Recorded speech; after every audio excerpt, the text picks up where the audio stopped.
Gather around, everyone. I implored my child to tell you a beautiful story today. I hope you learn good lessons from the story. In a quiet African village of Utawe, the sound of wind in pine trees was heard. A young woman known as Amina sat under a large tree, her eyes distant and her hands on her knees. She felt unsettled in her mind, causing her to unknowingly stand and sit as if trying to make a decision. Amina, engrossed in her thoughts, did not notice her friend Zuri approaching.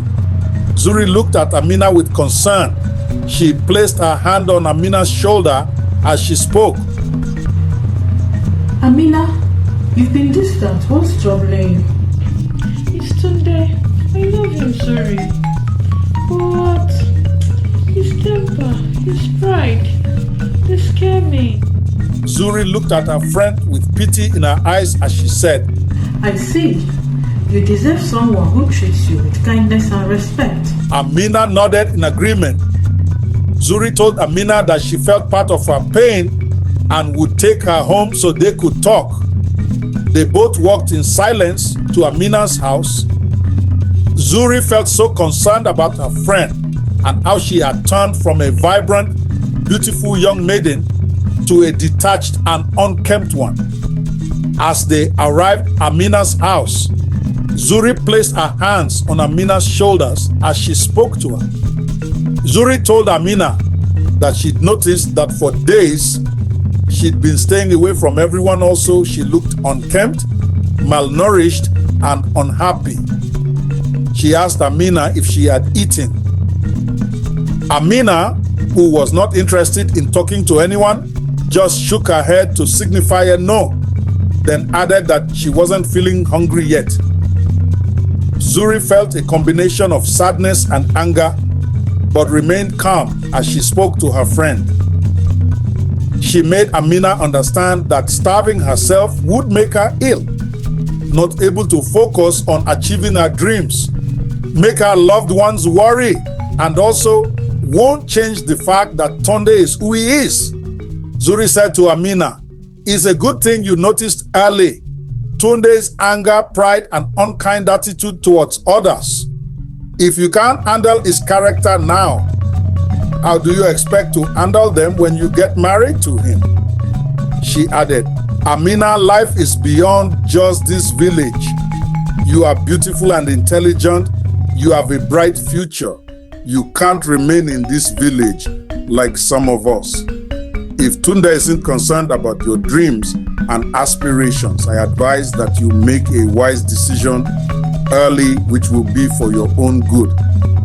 Amina nodded in agreement, but remained silent. Zuri continued, my dear friend, I'm going to the market and I'll see you on my way back. Remember, decide now before it's too late.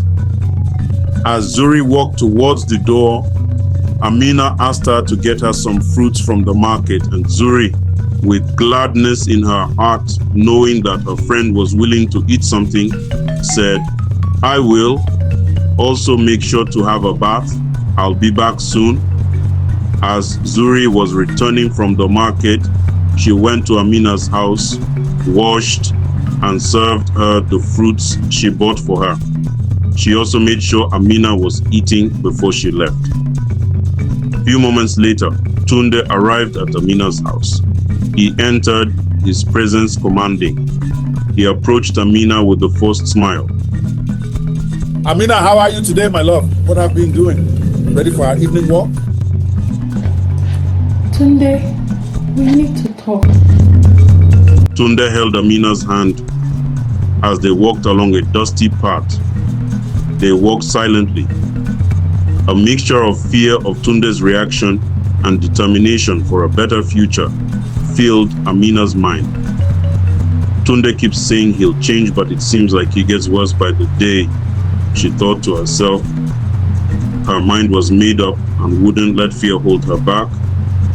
Tunde suddenly stopped, turned to face her. He said, Hey, you're so quiet, spoils the maximum too. I can't ignore your anger anymore. It frightens me. You think I don't know that? I try, Amina, I do.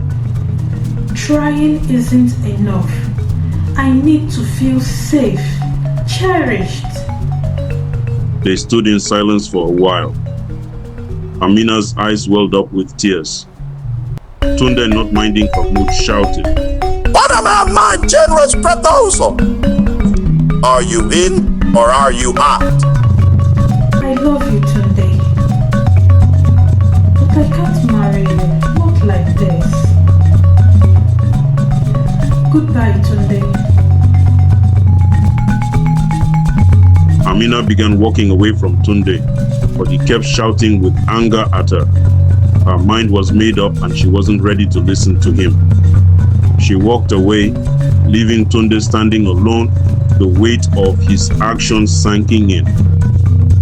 Amina did not return to her house but went straight to Zuri's because needed to speak to someone. One look at Amina and Zuri understood.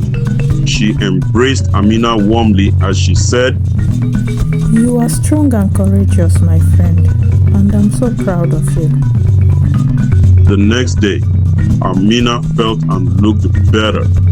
She stepped out of her house, looked up to the rising sun as she said, This is the beginning of good things for me.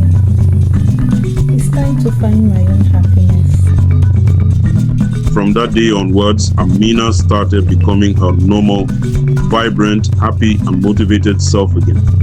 Her radiance was also seen in people around her as they were all happy whenever she was present in their midst.